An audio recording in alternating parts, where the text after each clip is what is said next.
I could see the reflection in her eyes before she even looked at me. It was as though the truth was always there, waiting just beneath the surface. Too close to touch but impossible to ignore. Her gaze, steady and knowing, flickered for only a moment before she turned away. As though she'd already seen everything I was too afraid to say.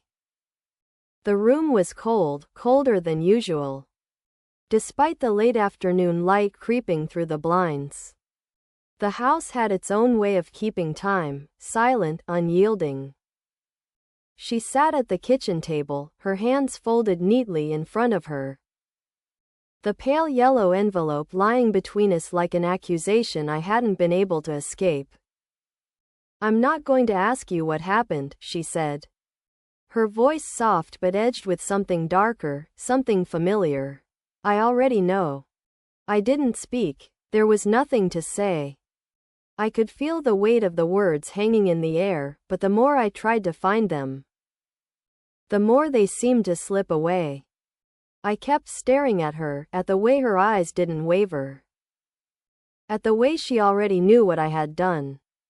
And it felt like the room was closing in around me, the silence suffocating. Pressing against my chest, holding me still. Her hands remained on the table, calm and collected. She wasn't angry, not like I thought she would be. She was just waiting. Waiting for me to break the silence, to admit the thing we both already knew. The thing I had been trying to hide, even from myself. "I didn't mean to," I said finally, the words coming out so quietly. I wasn't sure she even heard me. But I saw the flicker in her eyes. She had heard. She had always heard. Her lips parted, but she didn't speak. She didn't need to. The quiet stretched between us, thick and suffocating, until she finally stood up. The chair scraping against the floor. She moved slowly, deliberately, as though everything had already been decided. She walked to the window, her back to me, and for a moment, I thought she might leave. But she didn't. Instead, she stood there, staring out into the fading light. The shadows creeping across the floor like something she couldn't quite chase away. "The thing about guilt," she said, her voice low and distant, "is that it never leaves. It's always with you, in everything you do. In everything you don't do." I wanted to look away, to escape, to go anywhere that wasn't here. Where the truth was a stain on the floor I couldn't scrub clean. But her eyes never left the glass. Her reflection was still there, watching me as I stood frozen. Waiting for the punishment I knew I deserved. "I never asked for this," she continued, still facing the window. Her voice steady but strained. "I never asked for any of this." I opened my mouth, but no words came out. The guilt was too heavy. The weight of everything I had done, everything I had been a part of, was pulling me down. I had never expected her to see me, really see me. And now that she did, I couldn't hide from it. I couldn't run. She turned to face me then, her eyes never leaving mine. And I felt the full force of everything she had been holding back. She didn't look sad. She didn't look angry. She just looked resigned. "You don't have to say anything," she said, the words quiet but firm. "I already know. I always knew." I felt like I was drowning in that knowledge, drowning in the weight of my own silence. But I still couldn't speak. I couldn't apologize, couldn't explain. All I could do was stand there, rooted to the spot. As she took the yellow envelope and tucked it away, out of sight. As though it was something that no longer mattered. "I'll never be the same after this," she whispered, more to herself than to me. And for the first time, I realized it was true. Neither of us would ever be the same. I wanted to say something, anything, to make it right, but the words felt useless now. She had already seen everything, the guilt, the lies. The truth that had been buried too deep to be uncovered. And now, there was nothing left to say. She left the room without another word, her footsteps fading down the hallway, leaving me alone with the reflection of my own guilt. I couldn't escape it. I never would. The house stayed silent, as it always did, but it was no longer a refuge. It was a prison. And there was no way out. The next morning, I found myself staring at the kitchen table again, where the yellow envelope had been left the night before. It was gone now, as if it had never existed. But I knew better. The things that mattered here never truly disappeared, they just shifted into new places. I could hear her moving through the house, soft, measured steps like always. She wasn't angry. She wasn't anything, really. But there was something heavier in the air now, something unspoken, waiting to be addressed. She appeared in the doorway as I reached for my coffee, her presence filling the room with a quiet weight. There was no smile, no greeting. Just that same steady look, like she could see everything. Like she had already mapped the world inside me. I tried to meet her gaze, but it was impossible. Every time I looked into her eyes, I saw the reflection of myself, the guilt I couldn't escape. "You know," she said, breaking the silence, "I can't pretend it doesn't hurt." Her voice wasn't soft, but it wasn't sharp either. It was something else entirely, too calm, too detached. I wanted to explain, to say anything that would make the weight of it all feel lighter. But no words came. I just stood there, coffee mug in hand, staring at her as if she were a stranger. "You have to live with it," she continued, her eyes never leaving mine. "But that doesn't mean I have to." Her words cut through the stillness of the morning. And I felt it, everything we'd been avoiding, everything we'd kept buried, crack open like a door left ajar. She wasn't talking about the past anymore. She was talking about now, about what was left in the wake of everything that had happened. I wanted to apologize. I wanted to say something, anything, that might make this easier. But the silence was already too deep, too ingrained. There was no way back from this. "I didn't want to hurt you," I finally managed to say, the words barely escaping my throat, strained and foreign. "I didn't mean to." She didn't respond right away. She just stood there, looking at me, letting the silence stretch between us until it felt unbearable. I thought she might say something else. Something that would make me feel even worse than I already did. But instead, she just nodded, slowly, like she understood something I didn't. "I know," she said, her voice still steady, but with a quiet sadness now. "But you don't get to take it back, do you?" I wanted to say yes, that I could fix it, that I could make it right. But even I knew it wasn't that simple. It wasn't even close. For a long time, neither of us spoke. I stood there, watching her, knowing that she was holding something back, something far darker than anything I had imagined. She wasn't angry. She wasn't even disappointed. She was just empty. "I think you're scared," she said softly, her gaze drifting away from me for a moment. Like she was considering something far beyond this room, far beyond the space between us. "But I think you're scared of what you've already done more than anything else." I didn't know how to respond to that, how to face the truth of it. I didn't even know if I could. "I don't need you to apologize," she continued, her voice gentler now. "I need you to understand what this has done to us. What it's done to you." I watched her turn away, her movements slow, deliberate. She reached for the window, her fingers tracing the edge of the glass like she had done so many times before. And when she finally turned back to face me, her expression was unreadable, calm, almost peaceful, but with something else hidden beneath it. "I'm not angry anymore," she said, as though the words had to be said aloud for her to truly believe them. I'm just tired.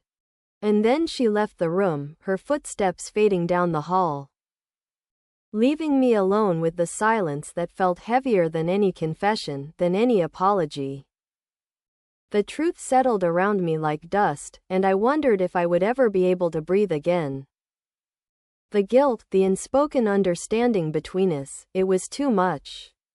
Too raw. I stared at the window, watching the rain begin again. The soft sound of droplets tapping against the glass like a slow, inevitable reminder. And I realized, with a bitter clarity, that I would never be free of it. Not as long as I kept looking into her eyes and seeing everything I had never said.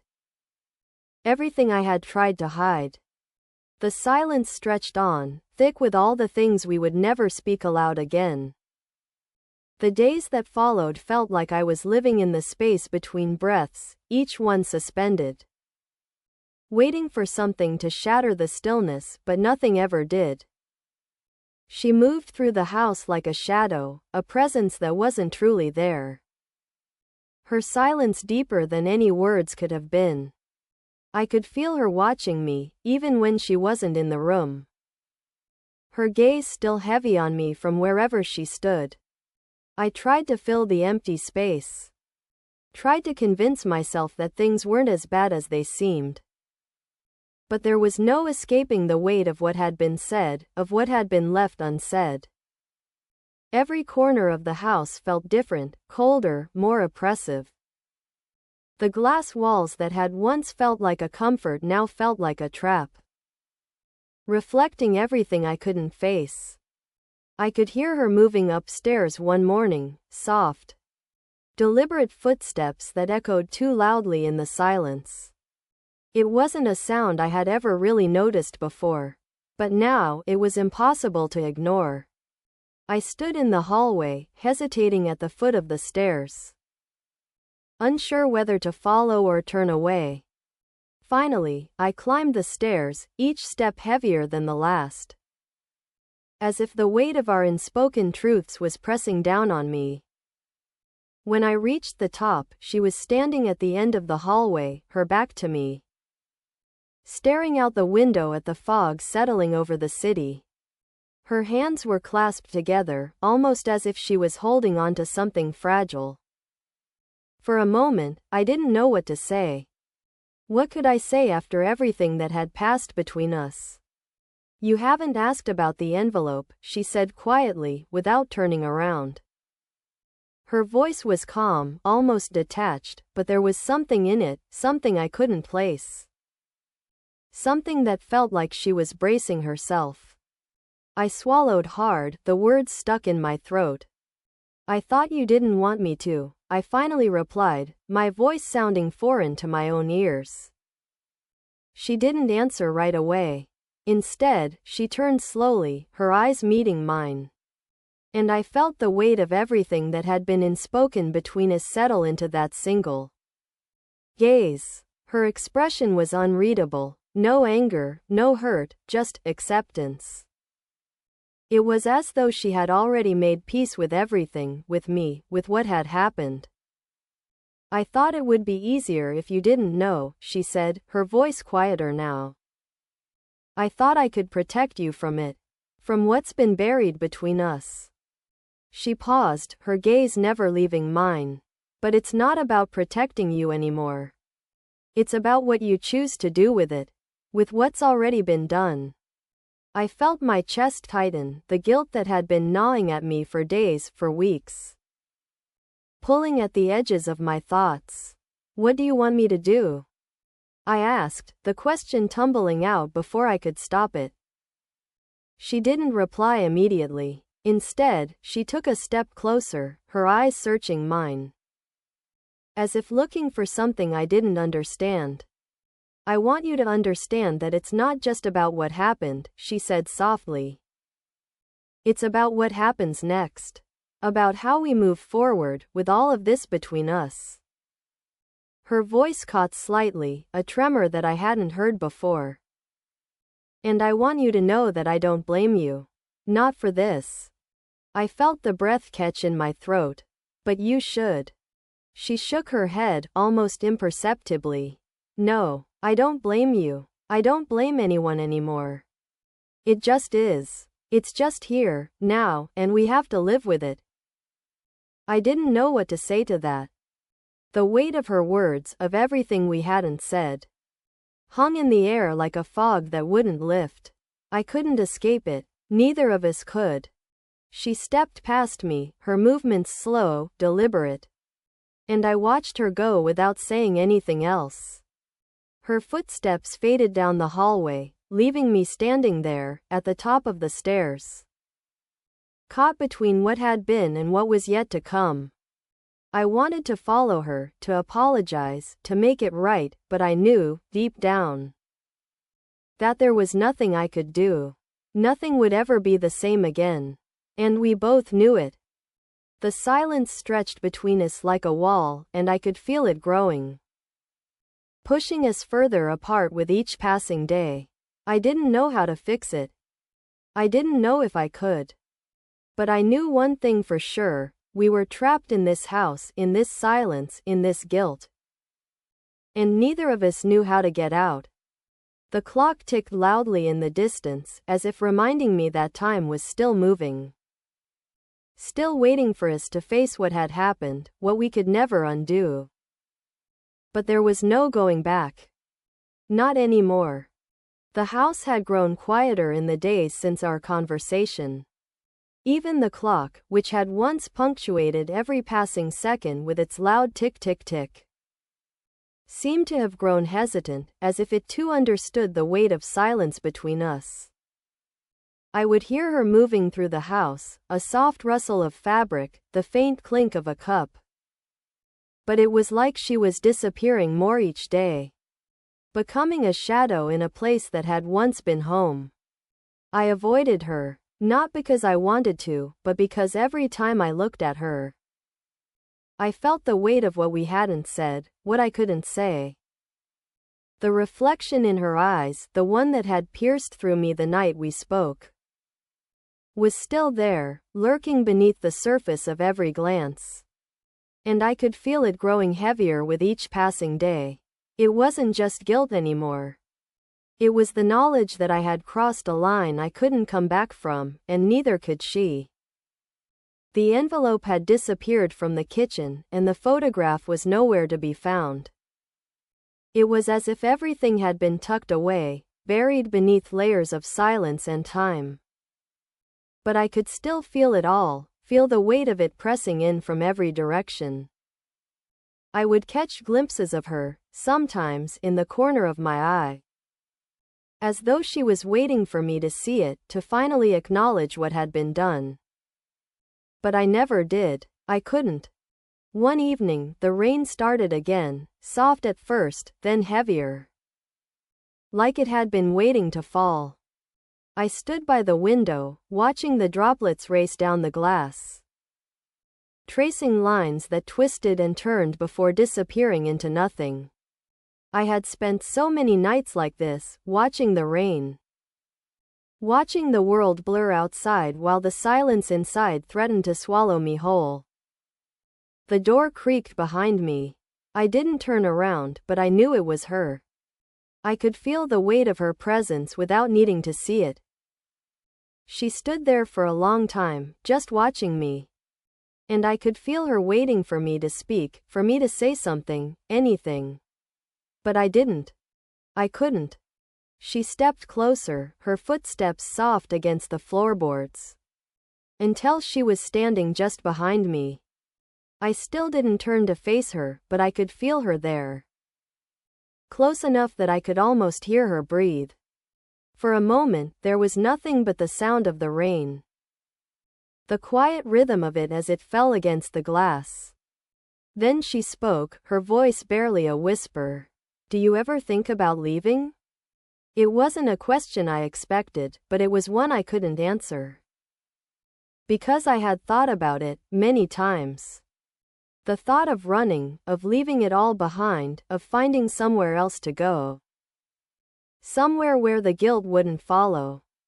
But every time I considered it, I realized something: the guilt wasn't just hers or mine. It was ours. We had both built it together, piece by piece. And there was no place where it wouldn't find us. I didn't answer her. Instead, I turned away from the window, my eyes meeting hers for the first time in days. And in that moment, I saw something that shocked me. It wasn't anger or betrayal, not the emotions I had expected. It was something deeper, more resigned. I don't think we ever really leave, I said, my voice barely audible, as if speaking it aloud would make it too real. I think we just learn to stay. She didn't reply. She didn't need to. The words hung in the air between us, and for a moment, the silence felt different, less suffocating, less oppressive. It was still heavy, but now it felt like something we were both holding together. Something we had no choice but to carry.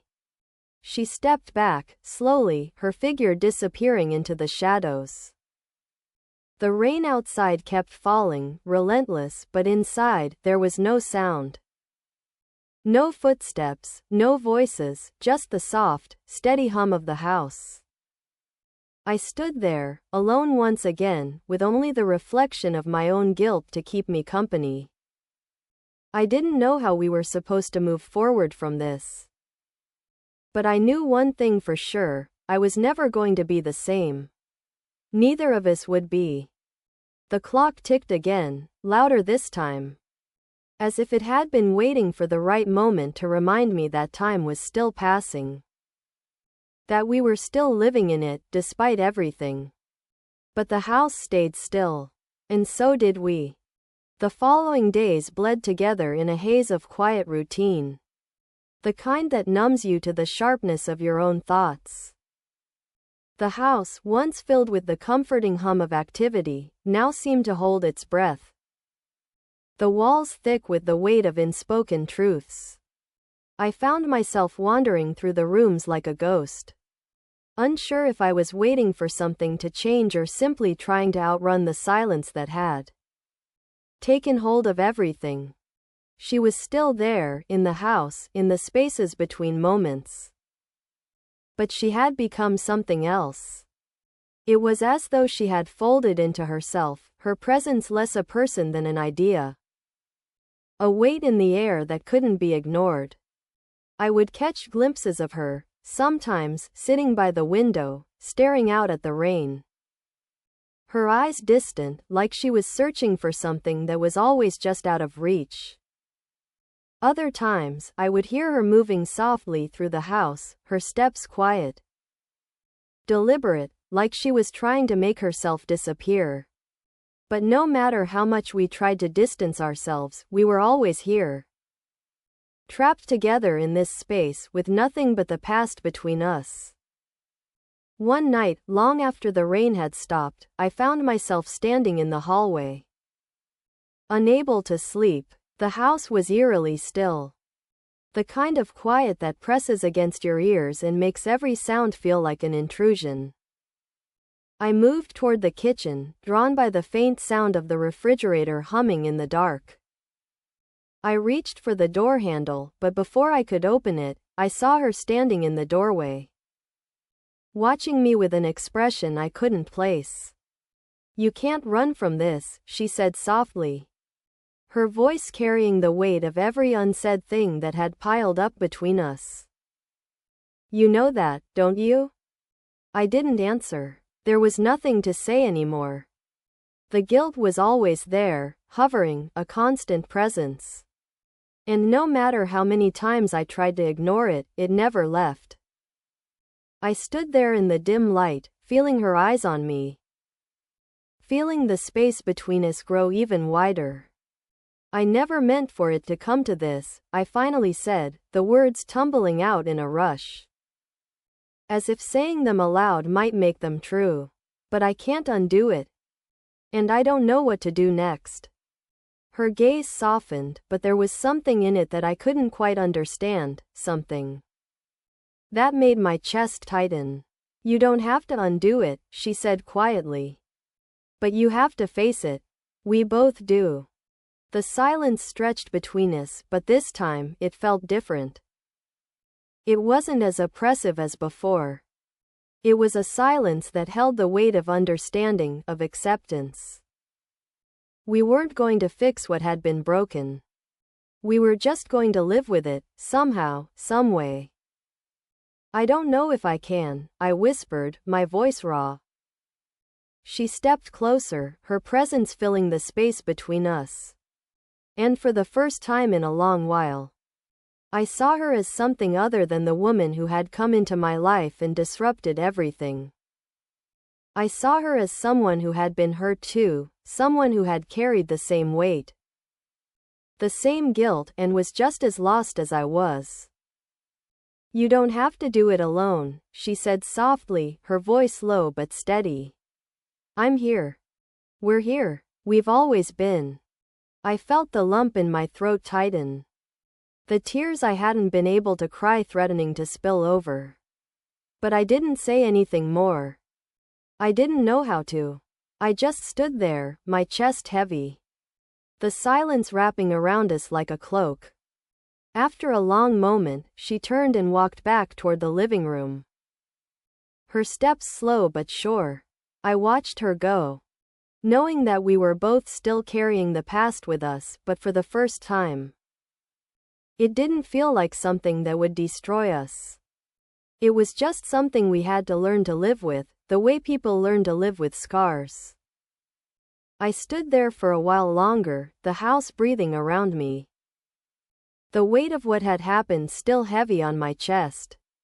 But as I turned and walked back to my room, I felt something shift, just a little. Maybe there was hope in this silence after all. Maybe there was a way forward, even if we couldn't see it yet. The clock ticked again in the distance, but this time, it didn't feel like a reminder of what we had lost. It felt like a promise of something yet to come. Something we could still build, piece by piece. And for the first time in weeks, I let myself believe that it might be possible.